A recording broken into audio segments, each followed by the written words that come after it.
It is World Meditation Day, and I want to share some fun ways that you can practice meditation with your child at home or in classes if you're a teacher watching.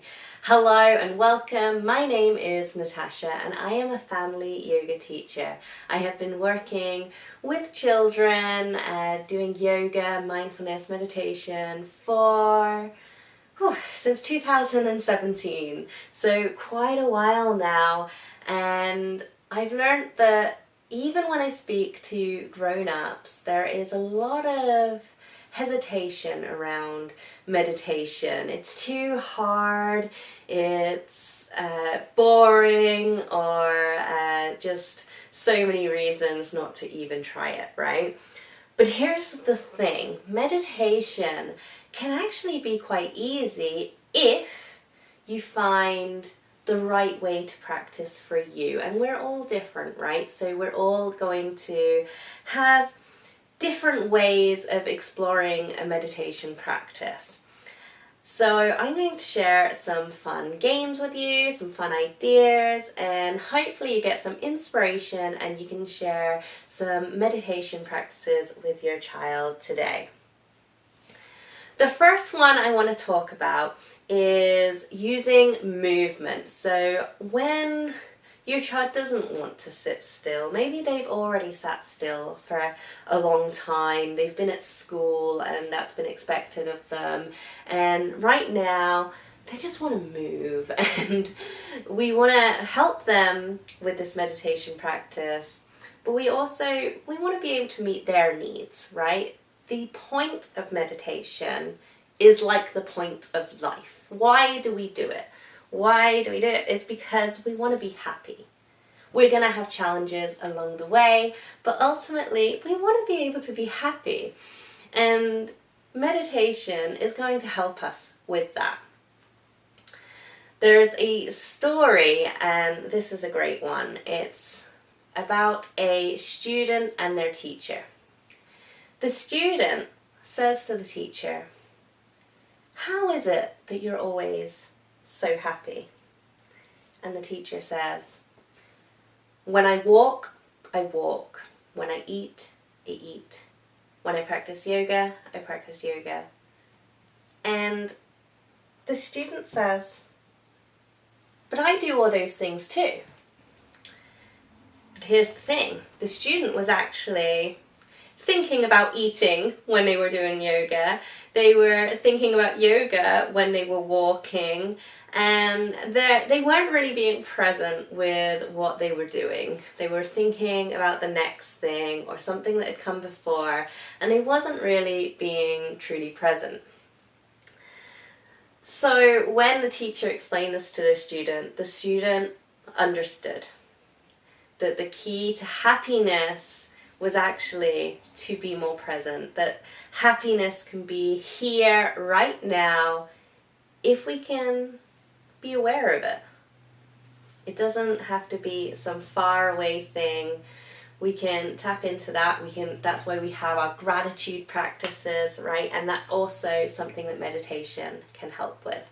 So let's dive into some of these practices, the movement ones. So for the movement one, we're going to put on a really upbeat song. So choose a really upbeat song. Maybe it's one your child loves. Maybe it's something different. Maybe something with some drums, and yeah, you can really feel the music. And you're just going to move. You're going to move freely and just let it all out. If you want to get noisy with your child, you can get noisy with your child. You can bang on the ground. You can bang on your shoulder. You can just really let loose and just let it all out. No fear of judgment or anything like that. Just let it all go. Really try and be present, let loose, and do this yourself too, right? Because doing it together is really going to help you to both feel like you can let loose. And then after it's all out, come to lay down on your mat or blanket or wherever is set up for you. And you're going to lay down. And you're just going to try and settle into some kind of stillness. and just notice. Bring a real awareness to how you're feeling, an awareness to your body, and just notice. And there is your meditation. And that's not the only way we can use movement for our meditation either. We can do a walking meditation. We can do this walking meditation around the room. We can do it out in nature. Just really bringing an awareness to what is around us. You can bring your sense of touch into this by touching the walls, touching the trees, taking notice of any smells, any sensations, the wind blowing or anything like that. Just really bringing awareness to your senses, to the space around you, and that is a great way to be present and practice meditation in this way. Talking of the senses, so this is a real mindfulness meditation, right? When we're talking about the senses, we can bring in our taste. So this is where we practice the chocolate meditation, or using an apple slice or raisin, whatever you choose, or even your dinner, right? Just mindfully eating it and being really present with it.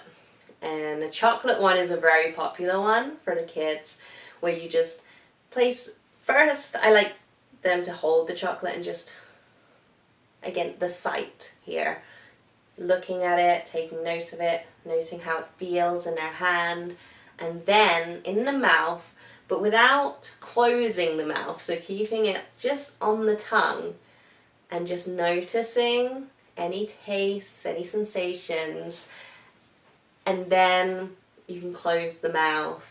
Again, bringing this awareness without biting, without chewing, anything like that, and then you can keep going from there, but the real focus is on that piece of chocolate. And you can also do this with a lolly. That can last ages. This can be like such a long meditation, because kids can really make them last when that is the challenge, like how long can you make this last? And that's a really nice one to pair with a story or something as well. So again, with the senses, so we've got sight as well, candle gazing, taking a candle and watching the flame as it moves. That one can be really, really good one for focus. We got sound as well, so a really good one is if you have a bell or a singing bowl, just letting it ring. And then children just put their hand up when they can't hear that ring anymore. So they're really focusing on this sound, and then an awareness when they cannot hear it anymore. So it's really getting them to be present with that sound, with what's going on. Now, as children get older, we're able to explore meditation practices that are more about going inward, exploring our thoughts and feelings. And one really nice practice for this is Thought Hunter, or pom-pom for your thoughts. And for this one, you need a pile of pom-poms, or you could have some cotton wool balls, or even Lego pieces can be a really good way to kind of get the things they're interested in as part of this as well. And so you have that pile of props there, and each time they have a thought, they're going to move from that pile to a new pile, and they'll keep moving it across. If they run out of props, then they can just bring it back to this side.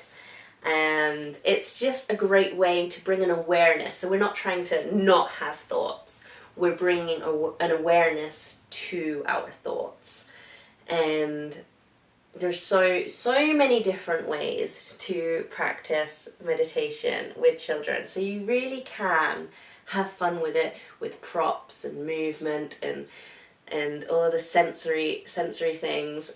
And another way is probably one of the most popular ways, I would imagine, with all that's out there with Insight Timer and everything else, that listening to guided meditations.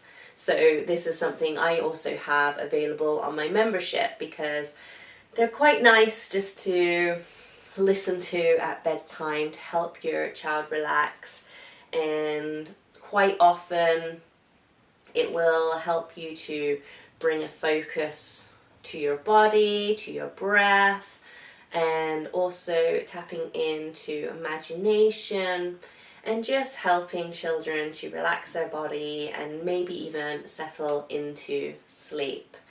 So there's so many amazing ways to help your child explore meditation and for you to explore meditation with them. So I hope this video has inspired you for World Meditation Day, but don't let it just be for today. It can be practiced anytime.